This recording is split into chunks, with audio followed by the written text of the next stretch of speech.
proceso de globalización que se desarrolla como extensión planetaria de la racionalidad filosófico-científico-técnica tiende a organizar el mundo solo desde esta, nivelando o bien englobando las diferencias, cuando para ser justos con toda la historia habría que pensar en y tender hacia una ecúmene, es decir, hacia la convivencia de pueblos y culturas. Por consiguiente, el reconocimiento y la reunión de nuestro sujeto histórico, constituido por los diferentes pueblos y culturas que han convivido en nuestros países, requiere una lógica y en general una actitud adecuadas, es decir, una inteligibilidad y racionalidad que se construyan a través de la misma tarea de reconocimiento. En relación de sujeto a sujeto, para poder comprender y valorar desde ello, y una voluntad de tal que si realmente opera deberá traducirse en una organización política acorde. Dina Picotti, la presencia africana en nuestra identidad. Les pido un aplauso para la doctora Dina Picotti. Ante estas expresiones que me parecían familiares cuando las escuchaba. Sí, esto sí resultó de un trabajo que fue titulado en su momento La presencia africana en nuestra identidad, porque a pesar de que es un componente importante nuestro a lo largo de nuestra historia, sin embargo ha sido siempre tan poco reconocida, tan poco asumida, y sin embargo la historia africana, cuando uno se va interiorizando, es infinitamente rica. Incluso hay un trabajo de un africano conocido, cuyo nombre no me voy a acordar ahora, que mostró que el origen de la filosofía realmente estaba en África. Así que a partir de esto se fueron haciendo muchos trabajos, recorriendo las lenguas, todos los aspectos de la cultura, etc. Sí, así que esto me ha comprometido siempre mucho dentro de la actitud común que tuvimos, al menos algunos en los años 70, cuando nos reuníamos en el Colegio Máximo, e intentábamos pensar desde aquí. Y el desde aquí, en nuestra propia realidad, es ese mestizaje, en el sentido más positivo de la palabra, de diferentes culturas, esa riqueza. Entonces yo pensaba ya en esa época que de ahí no podía sino surgir un pensar intercultural.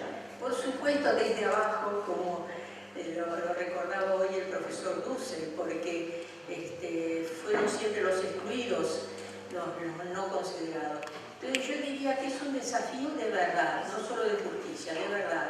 Es decir, el pensar es amplio y ajeno, como diría Quevedo, todo hombre piensa, todo pueblo ha pensado, y tenemos una tarea enorme en ese sentido aquí en nuestra América Latina, por supuesto con sus particularidades, sus singularidades, así que eso nos compromete mucho a todos.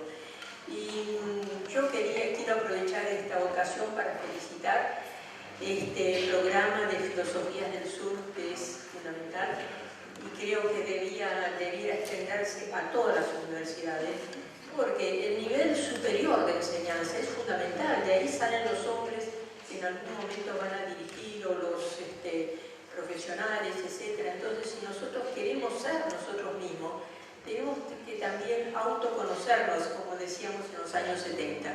Esa es una tarea y una responsabilidad para todos. Y eso no significa, lo digo porque algunos lo malentendieron, que uno deje de lado otros modos de pensar, como la propia filosofía, que es un modo de pensar entre otros, no es el único. Entonces hay una responsabilidad común, ¿no?, de todos nosotros. Eso por lo menos quisiera decir.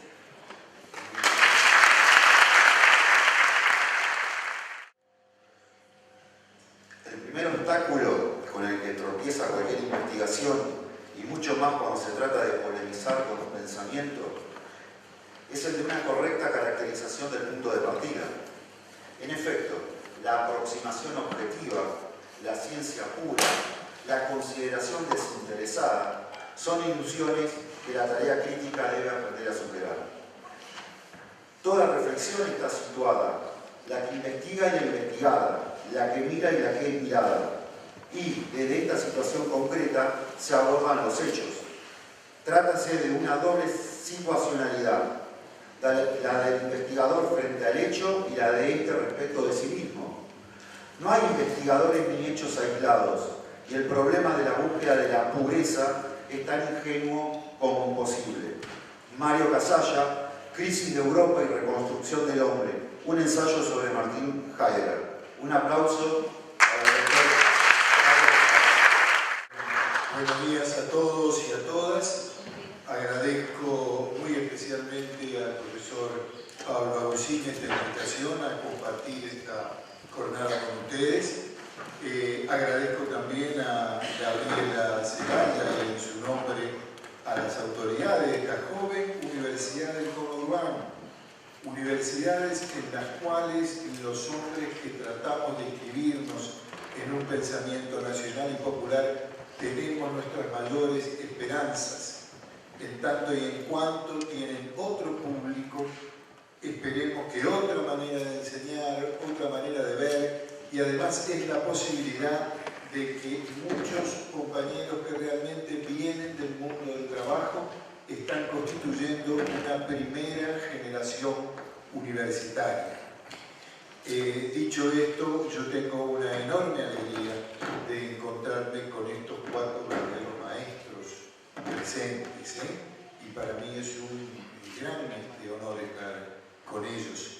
Estuvimos juntos hace 10 años casi, camino cuando habíamos cumplido 40 años. Ahora vamos camino a los 50 años, no de edad, sino de filosofía. Y de edad tenemos juventud acumulada. Yo para atenerme al tiempo disponible que se nos había acordado para decir algunas palabras sobre este movimiento, voy a hacer lo que usualmente no hago. En vez de hablar, voy a centrarme en 2 o 3 paginitas para poder señalarles algo.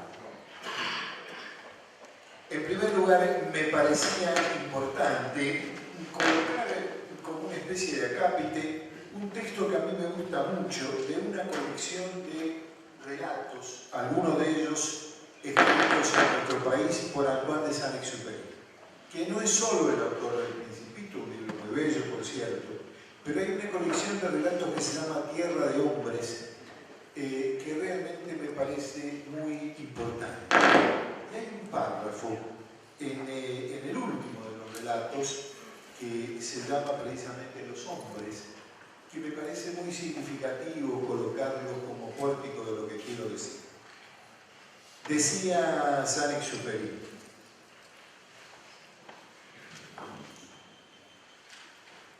hace algunos años, en el curso de un largo viaje en tren, al querer visitar la patria en marcha en que me había encerrado por 3 días, prisionero durante 3 días de ese estruendo de guijarros arrollados por el mar, me levanté del asiento. Atravesé cerca de la 1 de la mañana todo el tren.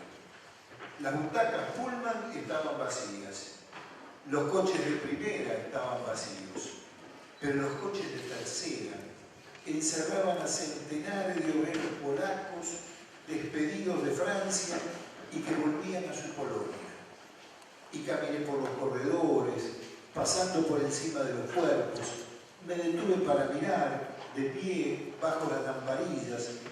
Divisé en ese vagón sin divisiones, que se parecía a un rancho, que olía a cuartel o comisaría, a toda una población confusa y agitada por los movimientos del tren rápido. Todo un pueblo hundido en pesadillas que regresaba a su miseria. Grandes cabezas afeitadas rodaban sobre la madera de las banquetas. Hombres, mujeres, niños, todos se revolvían de derecha a izquierda, como atacados por todos los ruidos, por todas las sacudidas que los amenazaban en su olvido. No habían hallado la hospitalidad de un buen sueño. Un niño amamantaba de una madre tan cansada que parecía dormida. La vida se transmitía en el absurdo y el desorden del viaje. Miré al padre, un cráneo pesado y desnudo como una piedra, un cuerpo plegado en el incómodo sueño, aprisionado en la vestimenta de trabajo, hecho de bultos y de huecos. El hombre era semejante a un montón de arcilla. De este modo, despojos que carecen de forma pesan sobre los bancos de los mercados.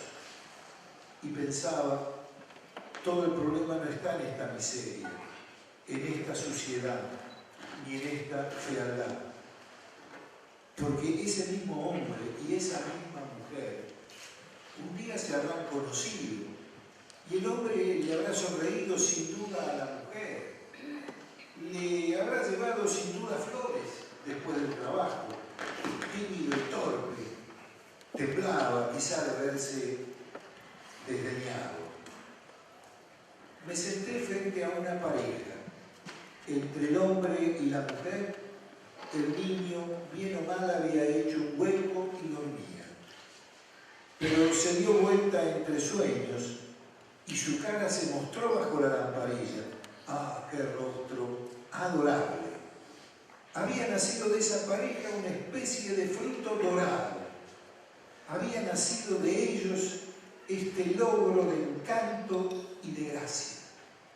Me incliné sobre esta frente lisa, sobre este dulce ademán de los labios, y me dije, he aquí un rostro de músico, he aquí Mozart niño, he aquí una hermosa promesa de vida.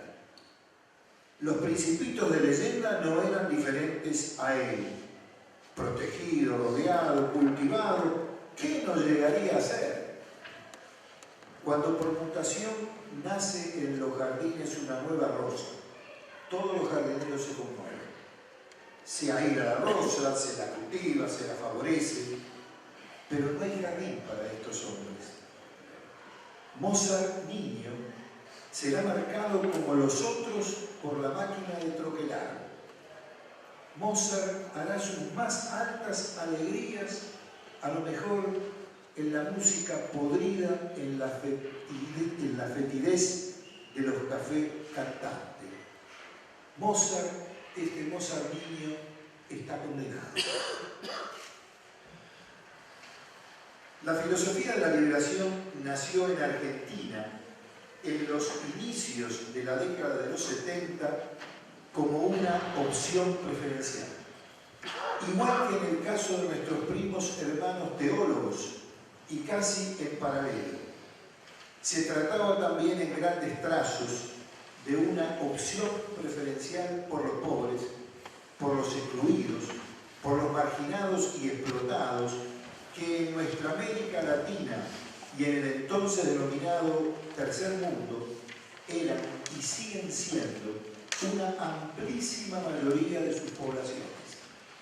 En nuestro caso filosófico, se trataba de una opción preferencial ética y epistémica por el pueblo, categoría a la cual, de vuelta a la jerarquía que la filosofía oficial en uso le negaba sistemáticamente, se tornaba ahora en el sujeto, entre comillas, de una filosofía naciente.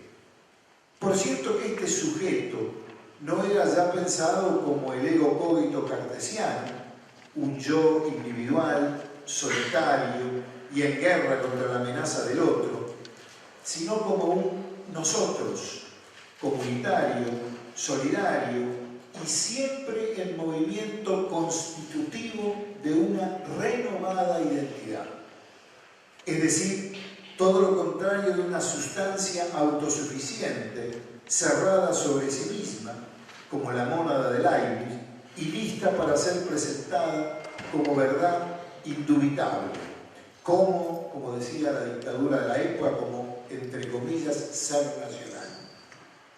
Fue este el primer gran trabajo teórico y práctico, creo, de esta primera generación filosófica de la liberación.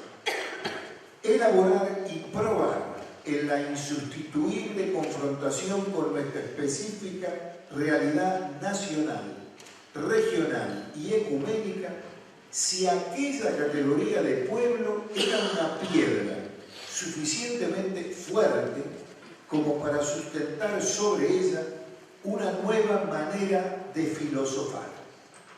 Significante este al que nunca expresamente renunciamos como denominación de lo que hacíamos y hacemos, filosofía.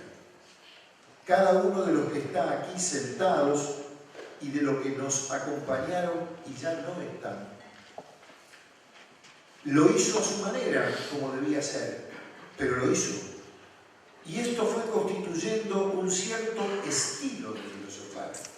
No una escuela, una academia ni una facultad en el sentido tradicional de todos esos términos, sino un estilo. Y en consecuencia, un cierto tipo de hombre y de comunidad de trabajo y reflexión, parangonando aquello de que el estilo es el hombre. Hoy, camino del cincuentenario de la filosofía de la liberación entre nosotros, podemos decir que esta labor fue y sigue siendo cumplida por buena parte de aquella generación fundadora. Por cierto que no han sido pocos los obstáculos a superar, porque aquella piedra, fuerte como para asentar sobre ella un nuevo estilo de filosofar, fue al mismo tiempo piedra del escándalo, para otra forma, hasta entonces oficial y eurocéntrica de filosofar. La filosofía argentina venía hasta allí adormilada y más o menos autocomplacida en lo que don Francisco Romero llamaba el ideal de la normalidad filosófica.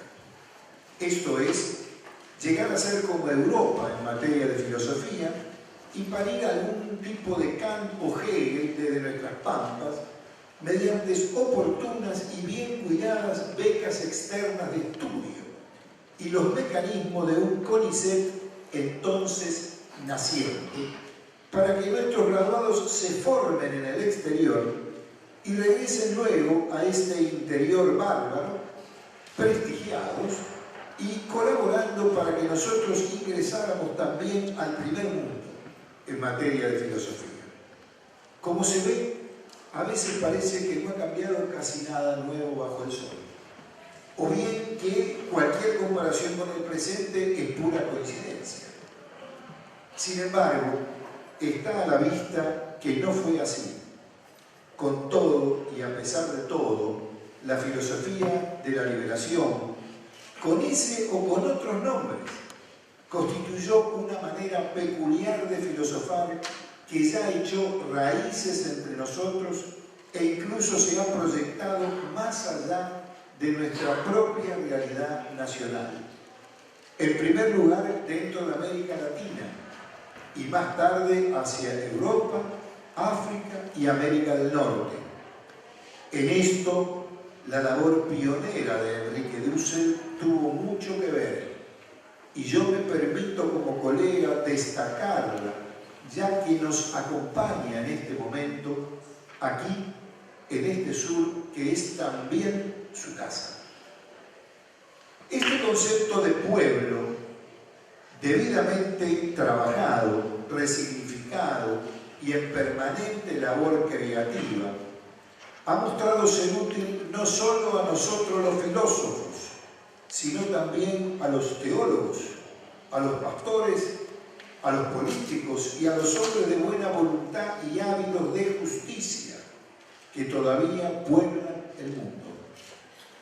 La figura de Francisco, sentado en una cátedra de Pedro, en la cátedra de Pedro, lo viene demostrando día a día, a creyentes y a laicos, a propios y a extraños, y abre inusuales vías de desarrollo para este paradigma de la liberación que filósofos y teólogos argentinos y latinoamericanos compartimos y practicamos.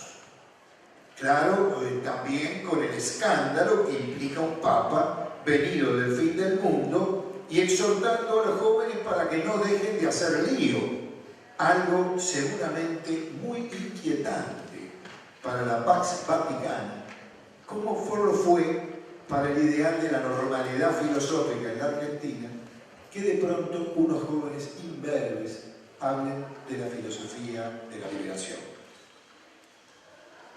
En esto, la tarea filosófica y teológica de Juan Carlos Escanone, que aquí también hoy nos acompaña, debe ser valorada y destacada.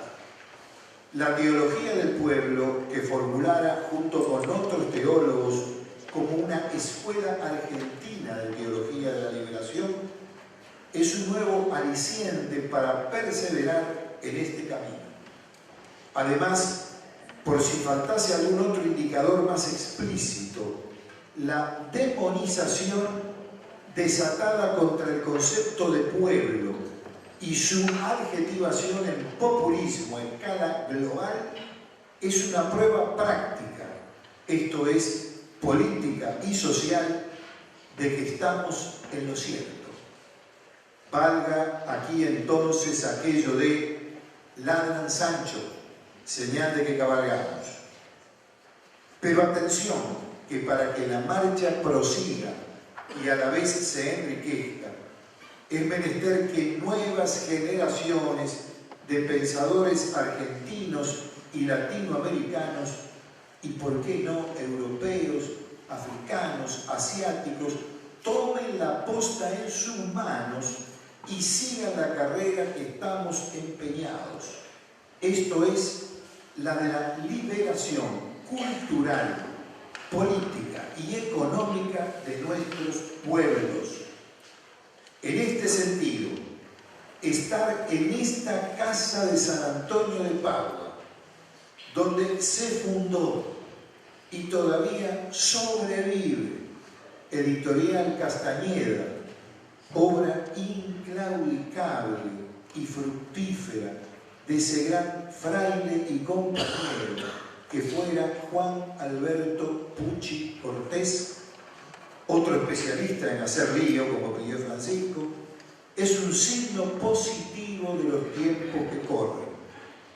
Y mucho más si este antiguo solar sirve hoy de sede a una nueva Universidad Nacional, la del oeste de la provincia de Buenos Aires, en la que además tiene lugar este programa académico denominado Filosofías del Sur, que nuestro joven colega, el profesor Pablo Agusí, conduce él también con singular éxito y muchos esfuerzos, según sospecho. Si persiste en esto, recordando la advertencia de nuestro Leopoldo Marechal, mira que al elegir un nombre se elige un destino. Podremos entonces estar más seguros que esta casa y esta universidad será otro de los lugares donde la filosofía de la liberación podrá traspasar su posta generacional con confianza, lo cual en los tiempos que corren no es poca cosa, por cierto. Hasta aquí lo que deseaba transmitirle a ustedes en esta jornada de reflexión, recuerdos y homenajes con que se inaugura un ciclo de diálogos y conferencias. Tendré entonces oportunidad de ampliar una perspectiva más personal en esta materia el sábado próximo, en que me han invitado a hablar y expondré ante ustedes bajo el título Pensar y actuar en los tiempos que corren. Algunos aportes desde el paradigma de la liberación. Muchas gracias.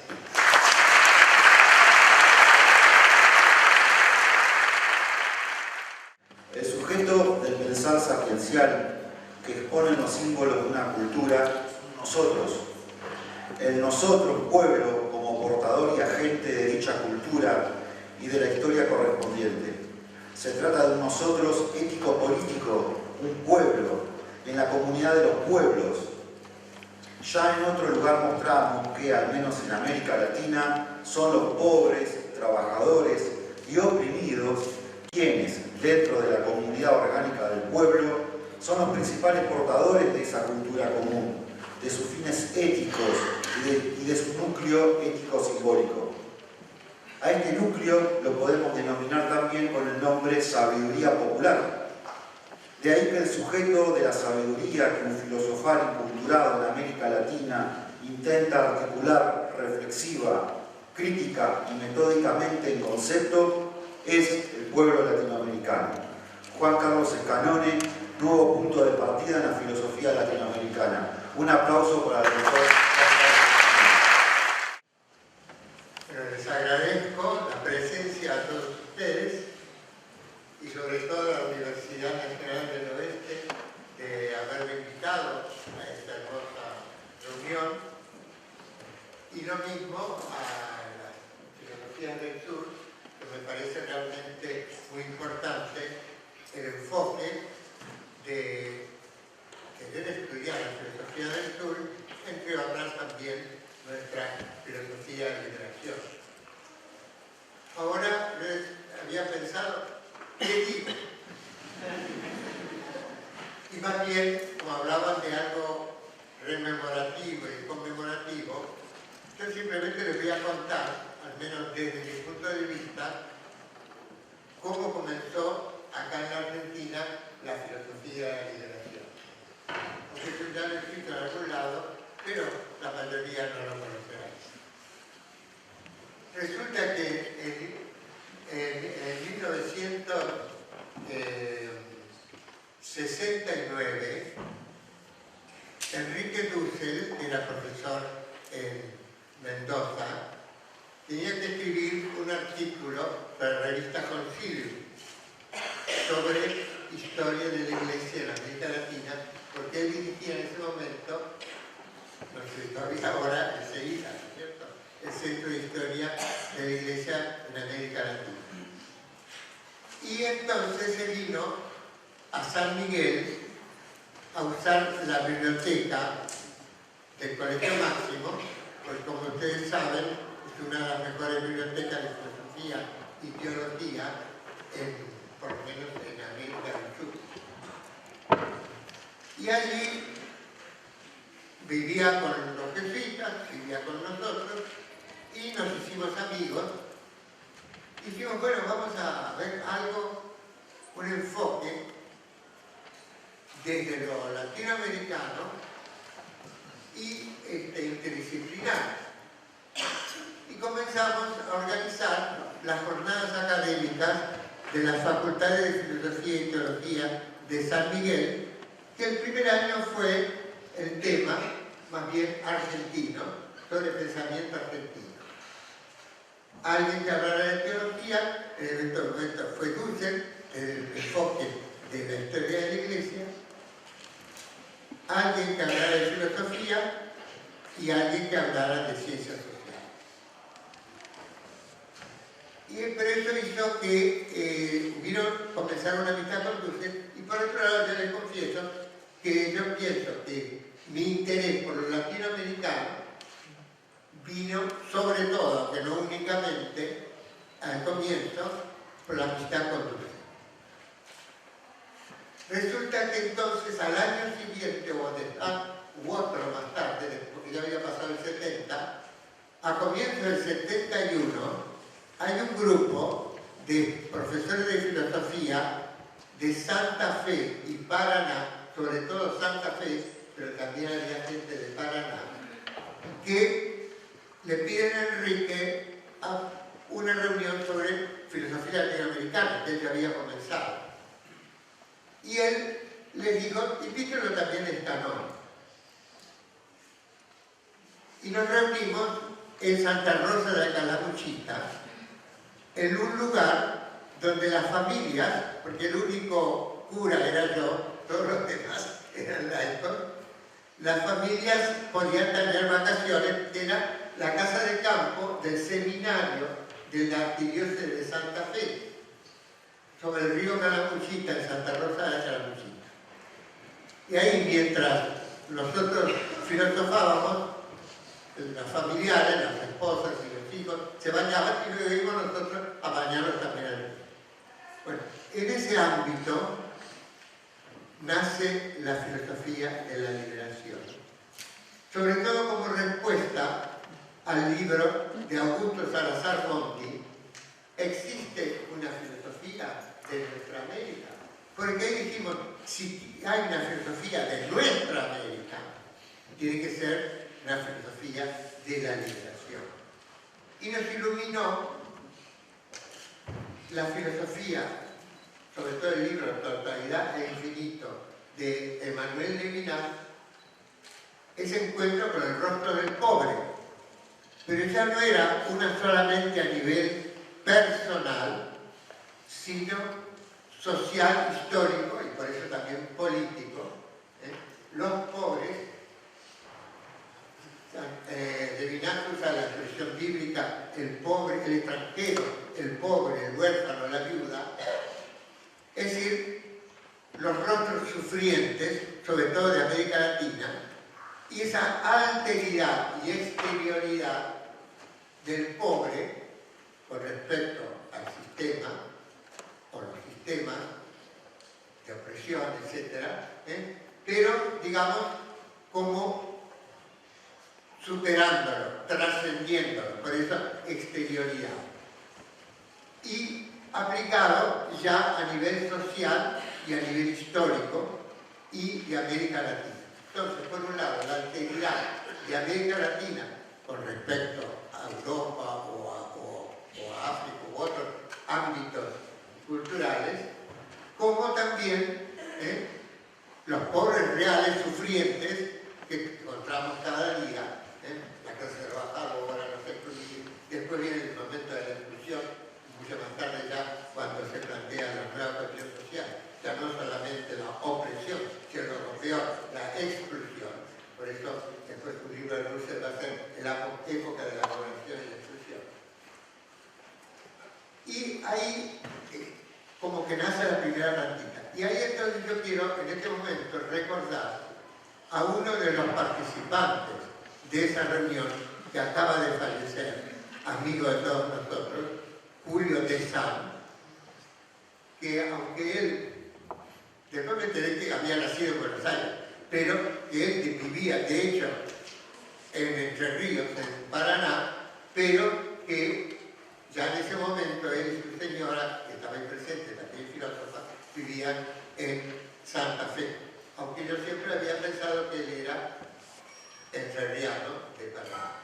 Me queda también hacer el homenaje porque murió hace pocos días en Santa Fe.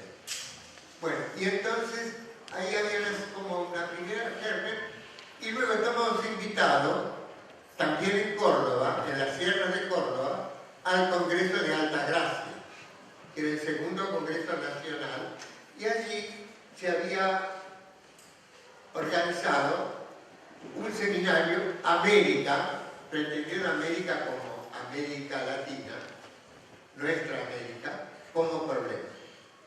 Y allí sí que conocimos a una otra serie grande de filósofos que se interesaban por el problema de América, entre otros Rodolfo Kusch, también Mario Casals, Osvaldo Artigas, etcétera, ¿no?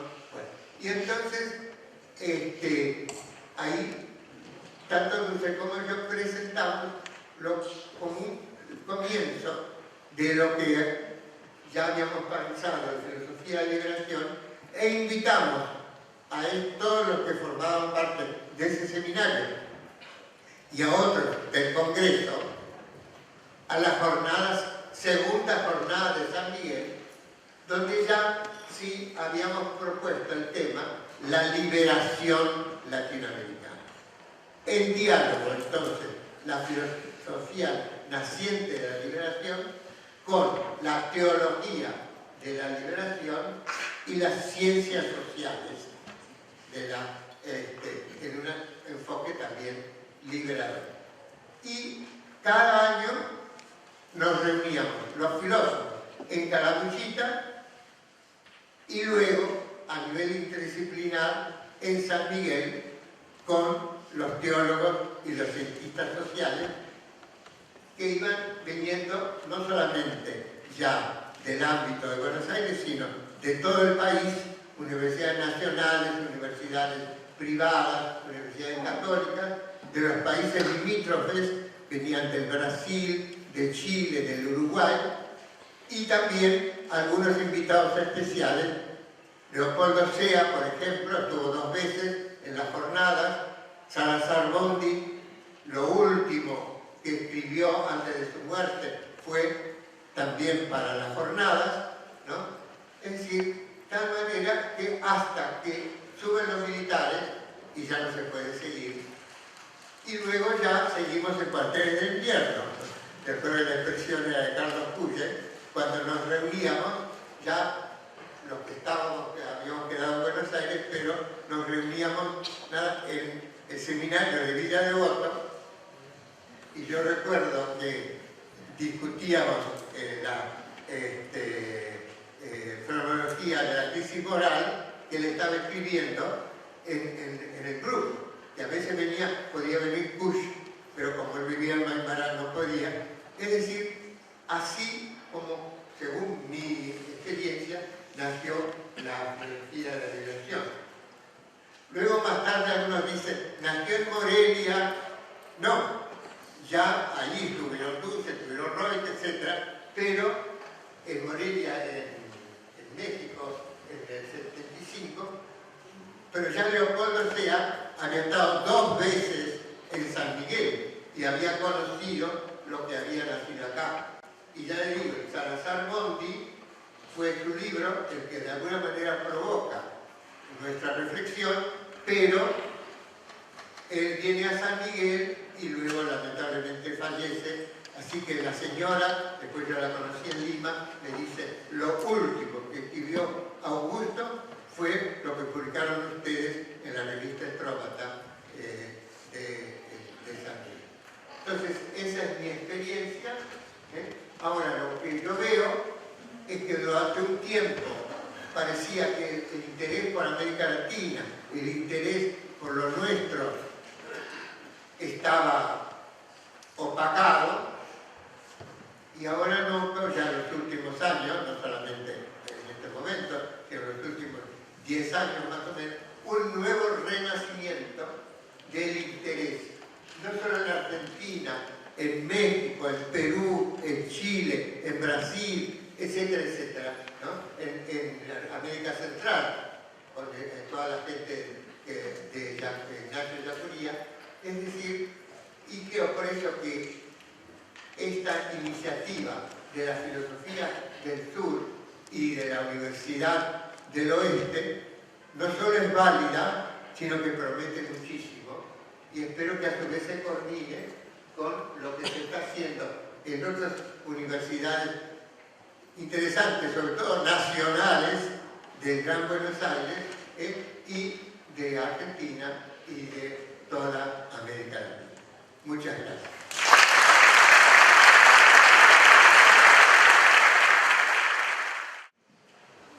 Pretender que la filosofía, en su hábitat ya existente, nos dé el problema resuelto, es o aceptar que pensamos para otro sujeto cultural, o que meramente repetimos lo ya pensado, o que sencillamente no nos atrevemos a pensar. Porque el problema del filosofar entre nosotros tiene que ver con el miedo. Miedo a hacer el ridículo, si pensamos en corpus propio. Miedo a no saber qué hacer, si atendemos al pensar implícito en la América profunda, silenciosa para la filosofía occidental. Miedo, en definitiva, a la propia desconstitución del sujeto, al gesto cultural creador, al pensar con la libertad suficiente como para asumir cualquier filosofía, y tal vez la no filosofía. Carlos Cuyen, Reflexiones desde nuestra América. Un aplauso para el doctor Carlos Cuyen. Muchas gracias a todos y por supuesto a la universidad. Yo soy pisciano y estoy muy emocionado. Porque además si recién, permiso, doctor.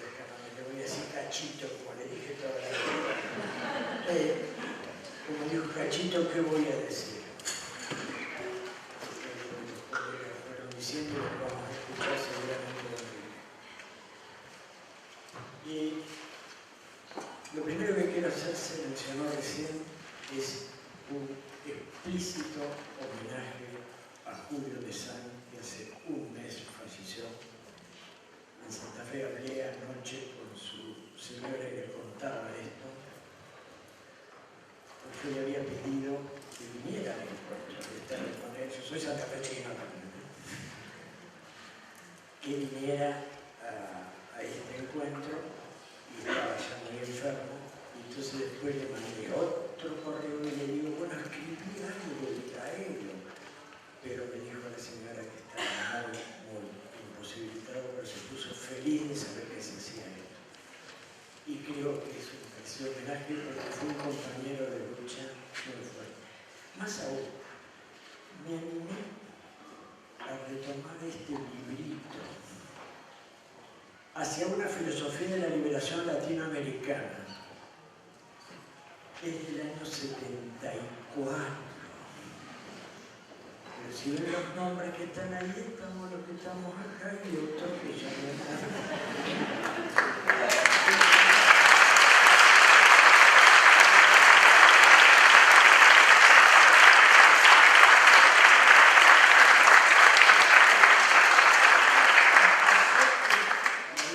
Julio se me dio por releer lo que él había escrito aquí.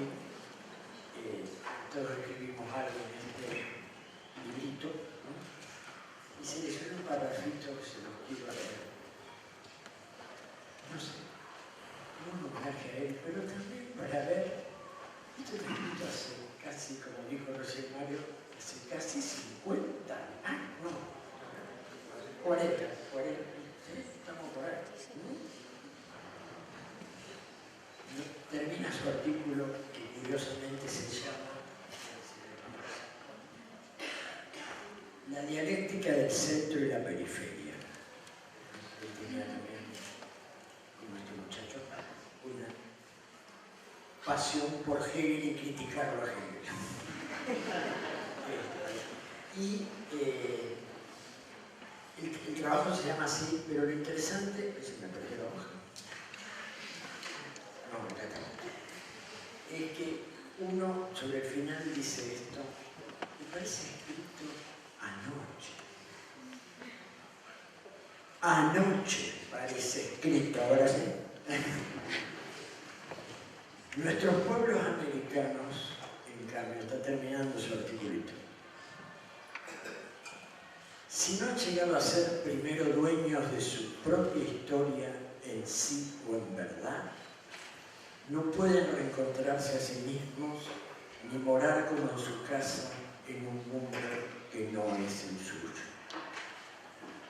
Mientras se mantengan de hecho política y económicamente bajo la dominación de los amos del mundo, al adoptar este tipo de filosofía que se llamaría Enrique nord-eurocéntrica, estarán cayendo en el más funesto autoengaño, pues creyendo descansar seguros en sí mismos, se estarán entregando con docilidad a sus amos. Creyendo exaltar su propia humanidad, estarán tributando homenaje a sus dominadores. Esto es lo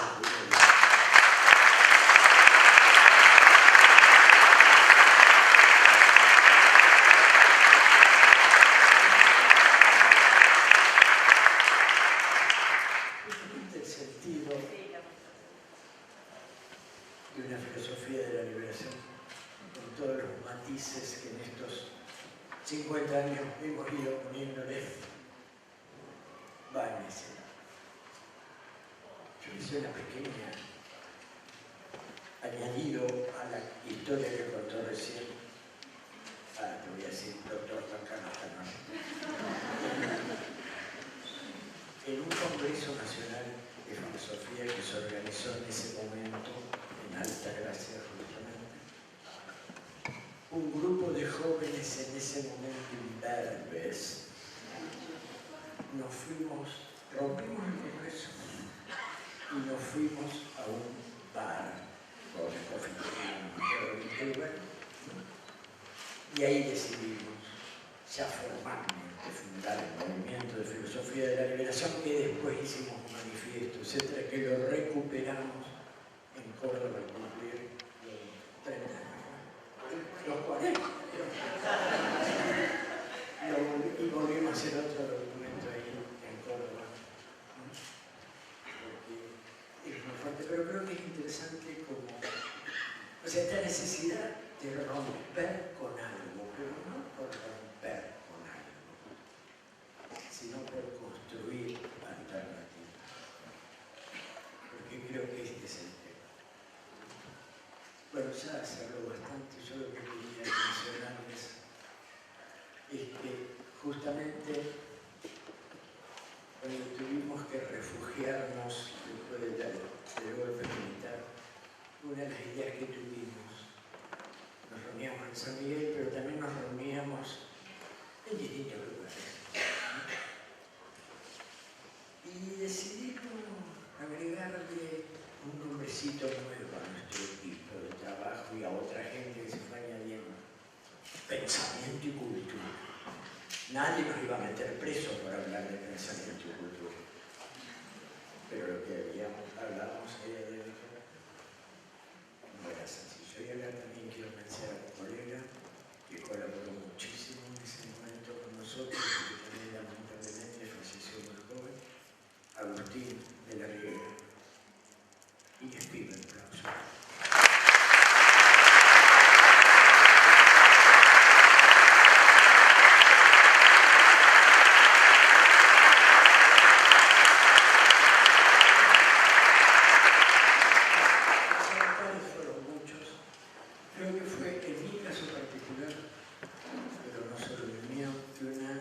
Enorme importancia el encuentro con Rodolfo Busch y los enormes aportes que él nos trajo.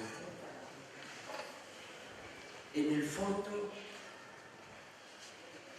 desde animarnos, como se empezó recién, a perder el miedo a pensar desde la América profunda, que sería pensar de las víctimas del colonialismo, de las víctimas de este modelo neoliberal vigente, y Dios nos ayude en este país en estos días. Esto no debiera haberlo dicho, pero lo dije igual. Porque es cierto, no viene tan sencillo el tema. Y justamente Mario y Rodolfo Busch compartieron en la Universidad Nacional de Salta, habían podido ir en un momento democrático todavía, hasta que después se armó la catástrofe y Busch tuvo que refugiarse en Maimará. Y lo que quiero destacar, porque es parte de todo este movimiento y desde actitudes muy profundas, nuestro amigo Germán consiguió que los alemanes nos financiaran un proyecto de investigación en plena dictadura. La sabiduría popular, ¿cómo era que se llamaba? Sabiduría popular, símbolo y filosofía. Sabiduría popular, símbolo y filosofía. Nos reuníamos en San Miguel, y una de las cosas que fue muy importante y fecundo para nuestro trabajo y para avanzar con matices esas primeras ideas de la filosofía de la liberación sin dejarlas en ningún momento de lado, fue que pudimos contar con Busch, porque ese proyecto, que era plata que nos pagaban los alemanes, una fundación alemana que seguramente grababa impuestos con eso, tenía la más mínima duda, pero nos permitía pagar un solo sueldo. Lo demás tenía que ser plata para grabaciones, para esto.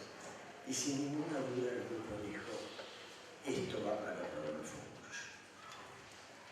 Y se lo girábamos todos los meses a Maimará. Además, yo tengo una cartita de él que me dice: estamos muertos de hambre y encima mi mujer se peleó por plantar papas y cebolla y a mí no me gusta. qué se trata de la gente? Son estas cosas simples, pero que hablan de muchas cosas. Yo lo que agregaría desde mi trayectoria con el movimiento es que lo que profundicé un poco más y seguí trabajando es precisamente sacarnos la ilusión de pretender ser sin estar, que ha sido la lógica del colonialismo, de la colonialidad si quieren, y que de alguna manera nos sigue presionando fuertemente. No sé, era una gran alegría estar con los colegas, con algunos de ellos hace bastante que no nos veíamos, y es fuerte esto. Y bueno, van a hacer una jornada. Él ya se hizo propaganda para el próximo sábado. Después va a venir el sábado de Cachito. Y el 23 viene el Minoso para ahora. Y ahí hablaré un poquito más largo. Desde que este programa apareció, Pablo y Gabriela lo saben muy bien, saben que cuentan conmigo y que de hecho estoy tratando de darles la mano que puedo. Mientras pueda extender la mano, aprovecha. Bueno, gracias a todos ustedes. Y bueno, vamos a escuchar a Enrique, que es lo que Dina se acordó de algo, nos va a transmitir algunas palabras. Como dijimos que la filosofía de la liberación pensaba así, ahora, sí, como dijimos que la filosofía de la liberación pretendía partir de los excluidos, de los pobres, etcétera, etcétera, yo quiero representar a un excluido, que es la mujer.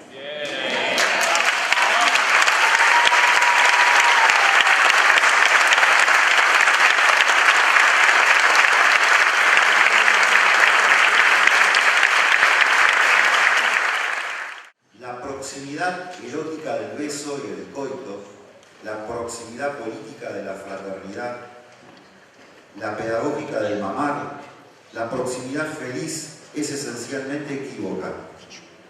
El beso de los amantes puede ser totalización autoerótica, utilización hedónica del otro.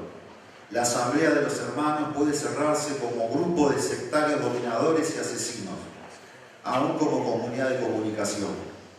El mismo mamar puede ser vivido por la madre como compensación de la carencia orgásmica con respecto al varón castrador y machista. La proximidad se torna así equívoca. La proximidad metafísica se cumple inequívocamente, realmente, ante el rostro del oprimido, del pobre, el que exterior a todo sistema clama justicia, provoca la libertad, invoca responsabilidad. La proximidad inequívoca es la que se establece con el que necesita servicio, solidaridad, porque es débil, miserable, necesitado. Enrique Dussel, Filosofía de la Liberación. Un aplauso. Me dice el organizador, 5 minutos. Gracias. Pero esto es un acontecimiento, debo decir que fue bastante achacado. Me atacó un virus y tengo una bronquitis bastante aguda. Vengo del norte, donde hay más calor y bueno. Así que de todas maneras hablo. Le agradezco mucho de haberme invitado. He estado por Santiago de Chile, he estado ahora en Rosario y vengo aquí. Y esto que se está produciendo es un hecho, pero es un hecho histórico también. Porque estos pequeños o grandes testimonios, bueno, algunos son desconocidos y es muy importante porque ese cara a cara comunica las experiencias originales y entonces a veces no aparecen nunca porque no hay testimonios. Entonces lo mío más bien va a ser otro testimonio decir un poquito mi reflexión, pero como después me han asignado más tiempo, pues va a ser corto. Pero voy a tratar una primera, diría yo, etapa. Así como se ha recordado de Sandy, estoy muy de acuerdo y tantas veces que fui a Santa Fe, quería recordar también al que nos hizo iniciar la reflexión en aquella reunión de Calamuchita, donde efectivamente los filósofos filosofábamos y los chicos jugaban al fútbol y demás, que era una comunidad muy bonita. Entonces lo que hacíamos era, alguien les ponía un tema 15 minutos, y lo pasábamos todo el día discutiendo sobre esos temas. Y el primero que puso fue Ardiles, que también ha desaparecido. Y él, que tenía una buena formación de la escuela de Frankfurt, y todos decidimos el primer tema que hicimos en la primera reunión: cómo surge la filosofía desde la militancia. Ese término se usó explícitamente. Ahí surge. Y entonces ese es un tema muy importante y de ahí se fue lentamente desarrollando. Yo en otro lugar he hablado de esto, pero no importa, como estamos al testimonio, volveré a ese pequeño testimonio. Estudiando filosofía, ya en Mendoza, yo soy un andinista que a los 12 años llegó a 5.000 metros con una mochila loca, lo cual me permitió después hacer autostop con un proyecto de $100 de Madrid a Jerusalén. Y eso fue una aventura fenomenal. Después de mi doctorado en filosofía en España. Y entonces quería relatar una experiencia que va a cumplir 60 años. Y yo estaba en un pequeño pueblito, siguiendo la consigna de Mallea en un libro que se llama La Pasión Argentina. Y entonces él dice, ante aquellos que dicen que hay que matar al gaucho, ¿dónde está el origen del gaucho? El origen del gaucho está en Extremadura, pero no. Está en el Magreb, pero no. Está en el desierto arábigo. Creo que la verdad se quedó corto, porque era el obvio donde había comenzado. Entonces yo dije, tengo que ir al origen de América Latina. Y por eso estuve 2 años en Israel. Pero como soy así muy particular, elegí un lugar que se llama Nazaret, y ahí en una cooperativa palestina en Israel, la Estadrut, fui carpintero. Y entonces ahí hubo una experiencia que la quiero testimoniar en público.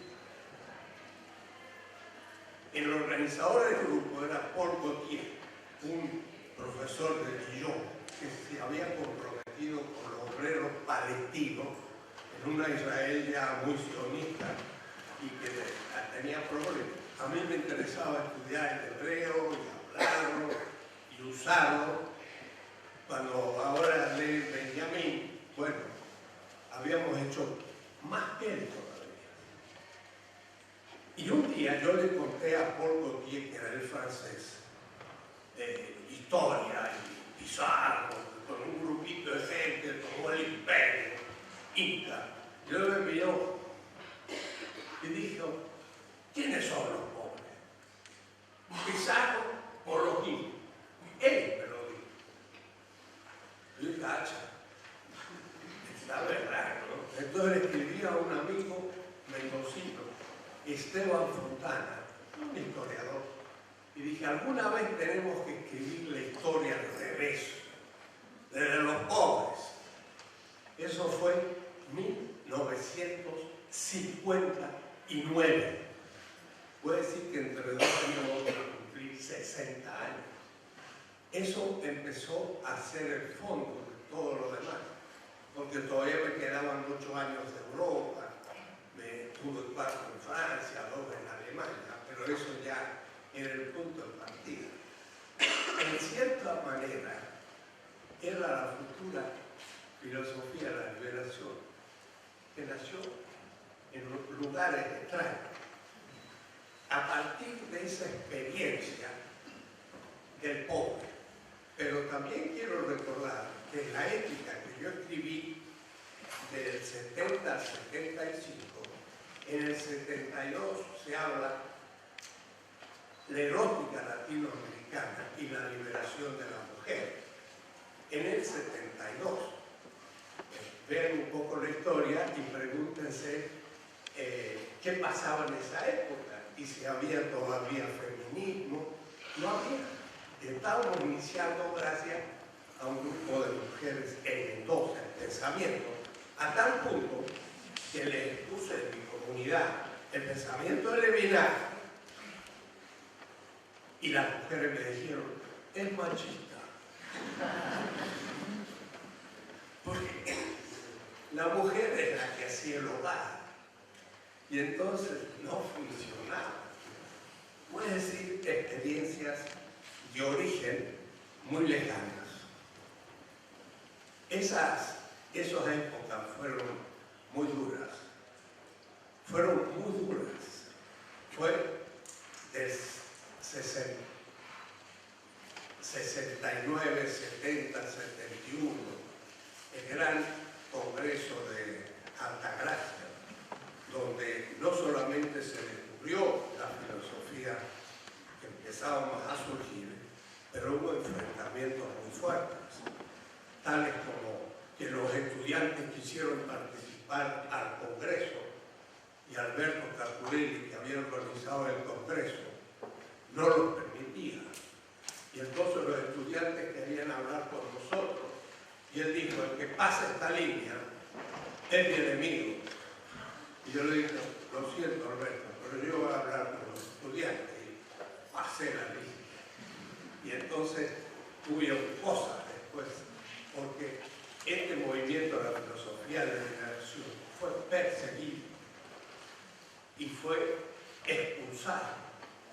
Puede decir, en el 75 fueron expulsados muchos filósofos de la liberación y tuvimos que irnos al exilio.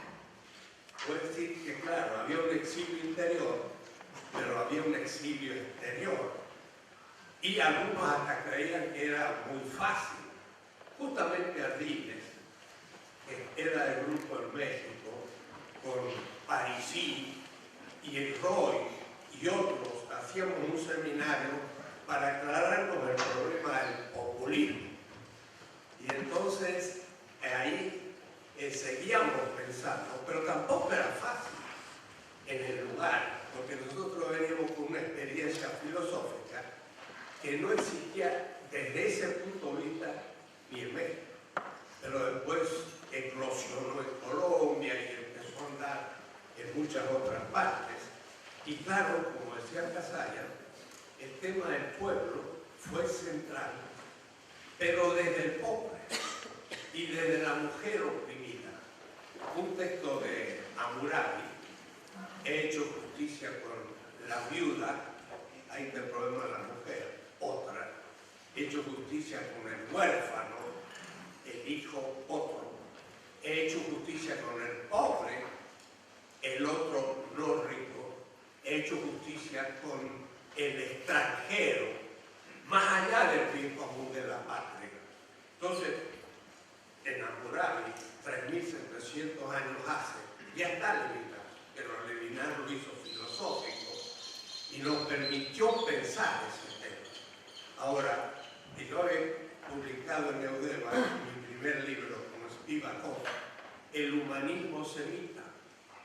Y una vez cuando tuvimos un congreso en Jerusalén sobre Levinas, un profesor joven argentino, judío, me dijo, cuando yo era joven, estudiante, su libro me sirvió mucho. Puede decir en Jerusalén había un profesor que nos había leído.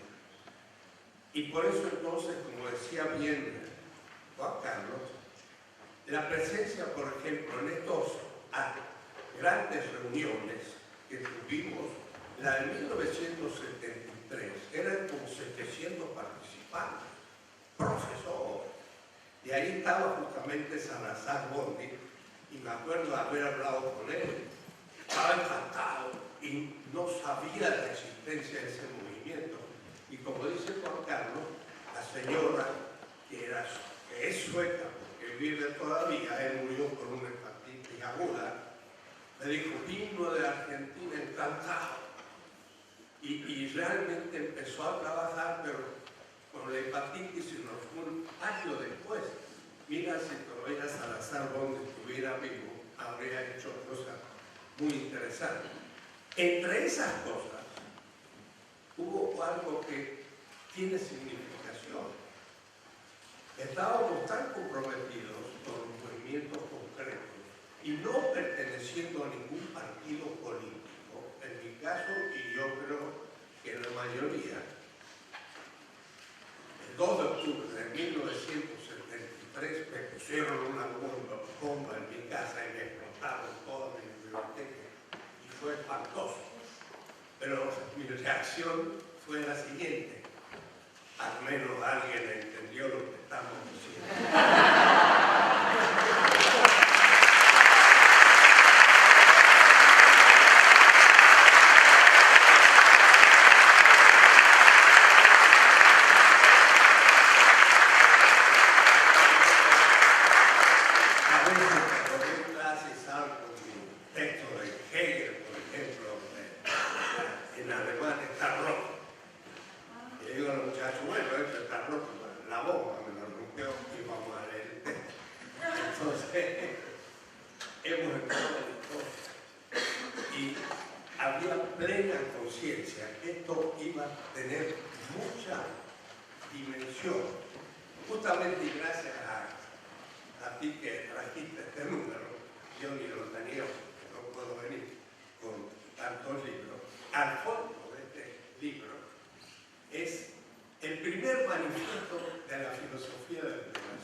Sin lugar a dudas, un nuevo estilo del pensar filosófico ha nacido en América Latina. No se trata ya de un pensar que parte del ego, del yo conquisto, yo pienso y yo como voluntad de poder europeo imperial, teniéndose en cuenta que Estados Unidos y Rusia son dos prolongaciones del hombre moderno europeo.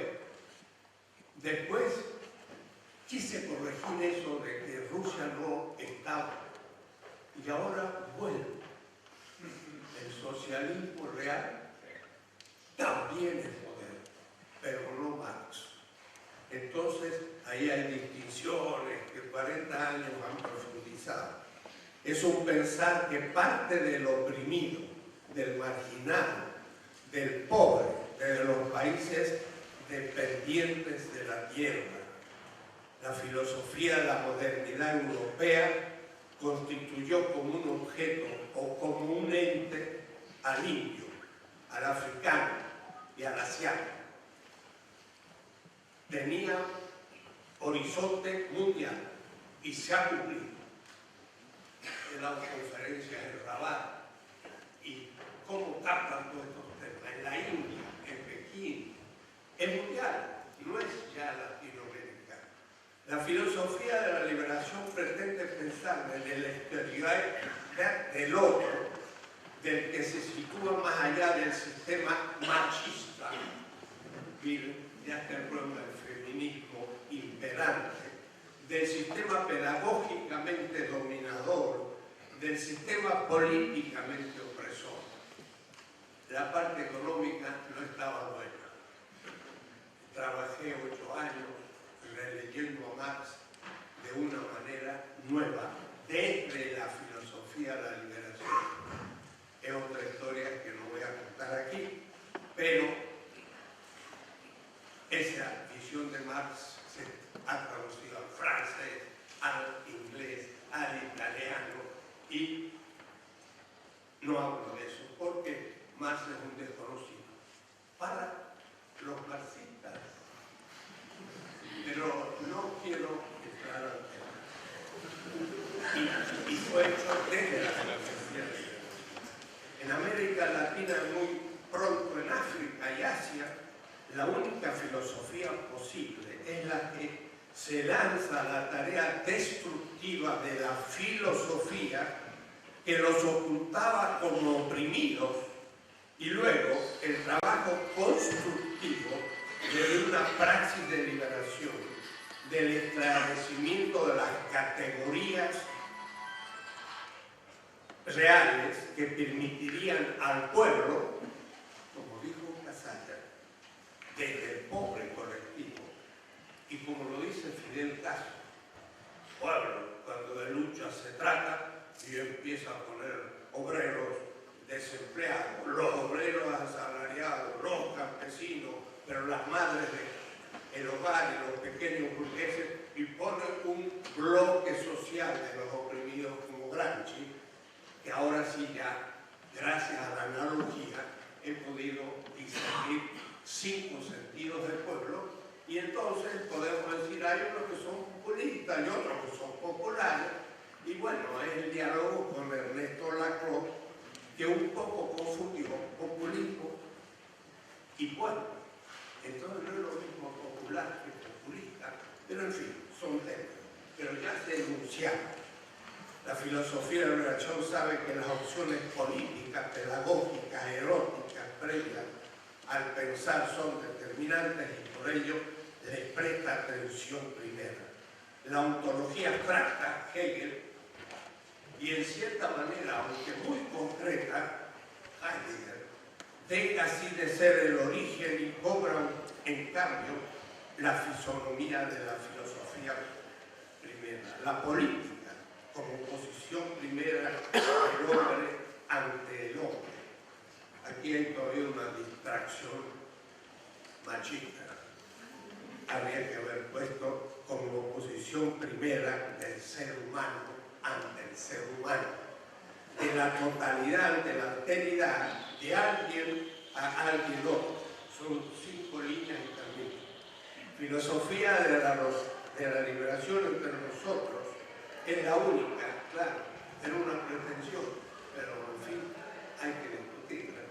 Es la única filosofía latinoamericana posible, porque si no, se transforma en ideología del sistema y ya deja de ser filosofía crítica. El pensar filosófico que no toma debida cuenta crítica de sus condicionamientos y que no se juega históricamente en el esclarecimiento y la liberación del pueblo latinoamericano es ahora, pero lo será mucho más en el futuro, y estamos en